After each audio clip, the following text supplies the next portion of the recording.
Welcome back to this edition of Grizzlies Daily. I am your host Melek, and for once, y'all, I'm actually kind of looking promised about preseason. Well, not preseason, just his roster. Basically, if you don't know, Saturday the Grizzlies played the Hawks at the FedEx Forum, and they actually dropped a close one. It was 122 to 116. Very strong fourth quarter because this box score does not tell originally how the game went. The Grizzlies just simply could not get over the hump. I think Atlanta took the lead and just never gave it up. But the Grizzlies, they showed a lot of heart. And that's something that, at the end of the day, I know this isn't the final roster, but I can applaud them for it. And honestly, looking on paper, I liked what I saw from the Grizzlies. I can't even lie. I liked what I saw from the team. The only thing is, it's just their roster is better than theirs, better than ours. I mean, and granted, they played their starters. They played Trae Young. They played Kristaps Porzingis for like the first half, basically. Dyson Daniels, Jalen Johnson. They played their entire starting lineup. So you do have to keep that in mind. So, I mean, when you look at that, it's like, hey, the Grizzlies tried. And I applaud them for that. I would genuinely applaud them for that. I liked what I saw from this game. PJ Hall played decent. Santi Aldama gave us a complete game with a double-double of 10 and 10 in 22 minutes. He shot pretty efficiently from the field, so got to give credit where credit is due. Javon Small did not shoot well. He shot 1 of 8. But his defense, I got to applaud his defense. I really do have to applaud that. I saw him defend Trae Young, and I'm like, okay, this is a promising sign. Once he figures out the offense part, I think he'll be good. But I like what I saw from him. Maxis Prosper actually played pretty good. I know I had my doubts about him, but he played pretty good. He played offensively good, defensively good. He didn't foul much. He had a very complete game. Just some notable names that kind of struggled a bit. Ken Spencer just couldn't get it going. Same with Jalen Welsh, couldn't get it going. Ty Jerome as well. A lot of guys just couldn't get it going, but that's the nature of preseason. That's why you have these performances, so you figure these things out. Gigi Jackson played pretty good. Didn't really see much of what I saw from him the previous games. He played a pretty complete game all around. When it comes to it, the veterans, they're going to do their part. Ty Jerome, like I said, didn't really shoot as good, but he did what he needed to do as far as a point guard. Other than that, I'm not upset. I'm not upset with this. I liked what I saw from a team that essentially competed against what is projected to be a playoff lineup in the East. So I can't complain. I liked what I saw. And one thing that I can't complain about, and I'm not even gonna hold y'all. I had some notes on him. It was looking very concerning because I know he hasn't played for basketball in a minute. But Cedric Howard showed us some promise. I can't even lie. So Cedric Howard, let's just read the stat line: 4 of 9 from the field. He did shoot 1 of 6 for 3. We talked about this in the last episode. I think it's going to take him time to find his 3-point shot because he wasn't really that big of a 3-point shooter in college, from what I saw at least. So he'll take time to find that. And he shot 6 of 7 from the free throw line. He also had 1 rebound, 1 assist, 1 steal, 3 turnovers, which isn't a good look. But he had 15 points. And you may be wondering, how did he get those 15 points? Well, this man exploded in the fourth quarter. I don't know how, but he did. All I know is I was watching the game, and Cedric Howard was going insane. He scored 13 points in the fourth quarter, going 3 for 5 and 1 of 3 from 3, and six free throws.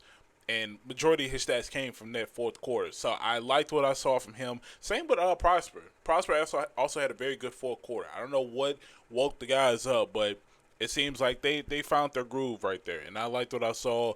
Like I said, this isn't a final roster, so a lot of these players I'm talking about, they may not even be in the final rotation. But I'm like what I'm seeing, because this is just a reflection of the system. And one thing about it is the Grizzlies, like I said, this system and this roster is catered to all-stars. Now, granted, I think this is one of the biggest risks a team can take unless you have a LeBron and Luka situation. And even then, we saw how that worked. It didn't really work out that great. it's something about two. We're living in a time where two superstars aren't enough to get it done. You really have to have either a good, solid player, or you essentially have to build a very good bench around them, and that's something that I think the Grizzlies. I mentioned it to some people. I think it's a big risk. It's a big risk. I don't know how I feel about it, but I like what I saw, and I like the fact that the Grizzlies are giving these guys a chance to kind of just play freely. Like I said, they're going against starting lineups. We have to remember that. So when we complain about the team, and I had to remember this. I just had to see a close game. I had to remember that they're playing starting lineups, and a lot of these guys are playing playoff teams more than likely. I mean, let's be real. The Celtics, playoff team. Hawks, if they actually decide to be good, can be a play-in team. So I mean, it's just it's a lot that goes into it. So I will applaud them for that, but it looks like Serge Ibaka is slowly finding his groove. I'm not gonna say he's gonna be complete by the beginning of the season, but he's finding his groove, which means his bench minutes will be very vital for the team. Now, I mentioned Kentavious Caldwell-Pope and Ty Jerome, and like I said, this may just be what we expected because I did, but at the same time, I'm not complaining either because it could have been worse. Kentavious Caldwell-Pope looks very comfortable in the system. He looks very comfortable as a shooter and as a player. Mostly because, I mean, the guy shot 5 of 7 and 3 for 4 from 3. He looks comfortable shooting the ball, which is good because that means it's going to be very good if the Grizzlies need to allow him to get a shot. So that's something that we got to hope stays consistent throughout the season because I think Kentavious Caldwell-Pope can revitalize his role as a spot-up shooter. And Ty Jerome, like I said, didn't have the greatest game, but he's played good so far throughout the preseason. I mean, he shot 4 of 11, 1 of 6 from 3, 10 points, four assists, and only 1 turnover. So I can't really be too mad at Ty Jerome because the thing about the Grizzlies is they're figuring it out. We have to remember that they're figuring it out, and we have to make that known. Because when I look at these games, I look at it and it's just like the Grizzlies.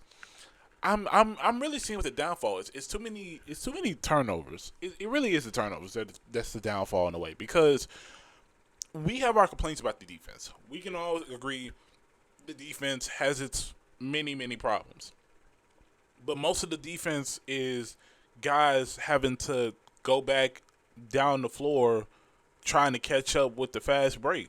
Like, just being honest, I'm seeing too many fast break buckets when it comes to the Grizzlies.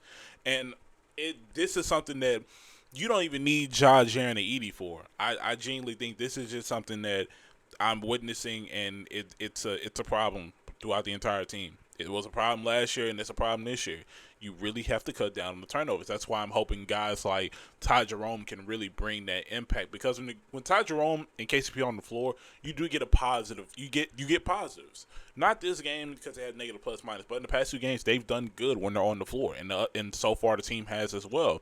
So that's something that I look out for is how many fast break points are the Grizzlies allowing. Because we talked about it. The rebounds actually, the Grizzlies are contending with rebounds. Even in this game, they out-rebounded the Hawks on the offensive side 15-9.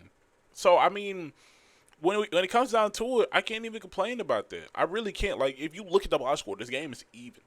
This game is even, and it showed. The box score shows it was an even game. I think the Grizzlies just need to find their groove earlier. And I think that's the part about the team that's going to be very skeptical. You don't want the team to be a second-half team because you're going to play lineups like this, complete lineups, because Atlanta has one of the more complete teams in the league. So you definitely need the veterans to be more vocal and kind of help out the other guys, because once the other guys figure it out, I think we're good, even though I really do think, we do have some questions. And one of those questions is this roster enough for a playoff push? Short answer, not really. Long answer, possibly. Now, the reason I say this is because, and I remember having this conversation. I remember having this conversation actually at the game. Shout out Miss Angela.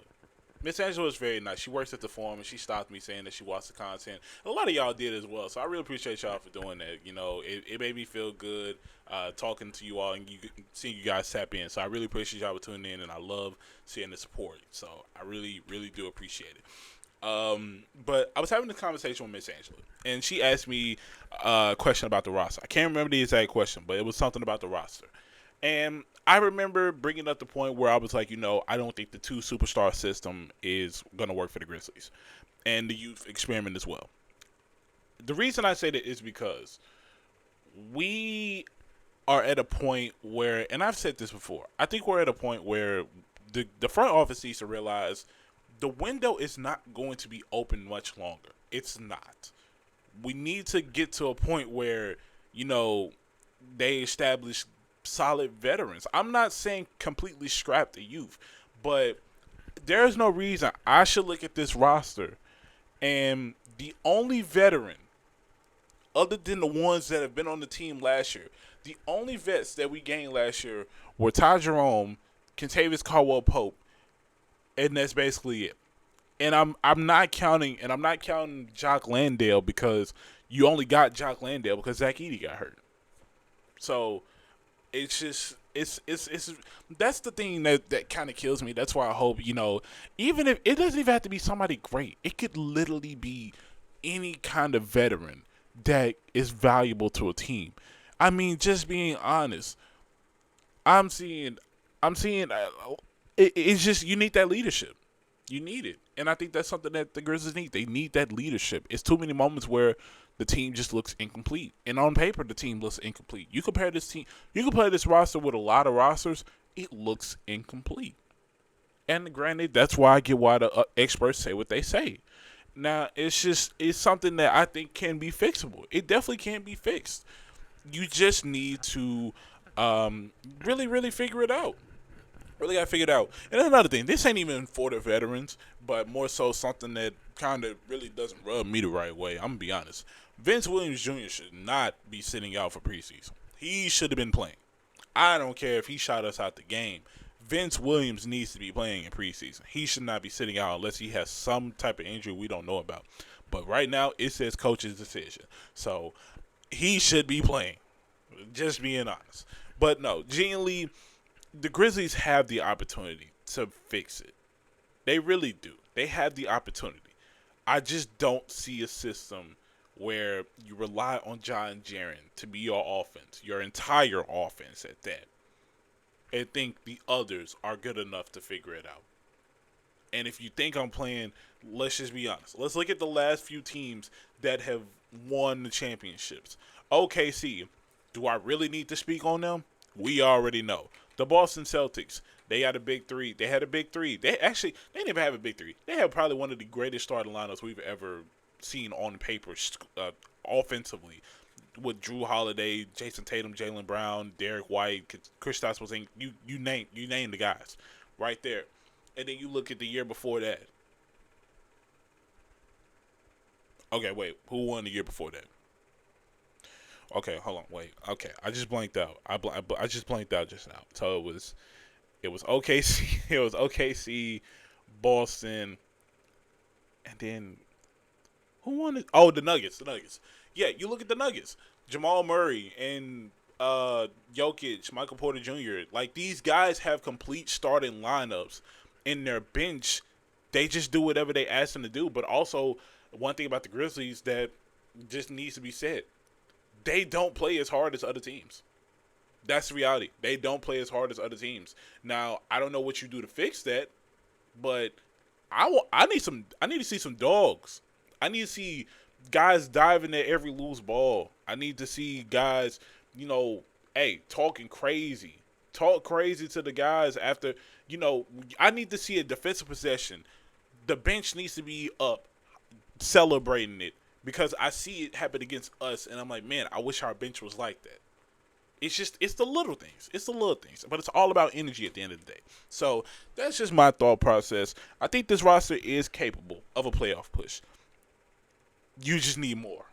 You need more. And that's the reality. This roster isn't going to I see this roster at most being second round exit. At most. But if you add the pieces that you need to add, and also get another center or front court piece, I think you make a good. I think you make a good case for making the Western Conference Finals. Now, obviously, it'd be tough to beat a team like OKC or run through OKC, but it's possible. On the right side of the on the right side of the bracket, the Grizzlies can make a run to the Western Conference Finals. It is possible. So, hey, only time will tell. But hey, all we can do is just watch and hope. But that's going to wrap this edition of Grizzlies Daily. Grizzlies are off until Wednesday when they play the Charlotte Hornets, so that'll be something to watch out for. So I really appreciate y'all for tuning in on this episode, this little recap video. If you like this video, make sure to like, comment, subscribe, and turn on post notifications so you get notified when when Tuesday videos comes out. So as for this edition, I'll be signing off, and I'll see y'all in the next one.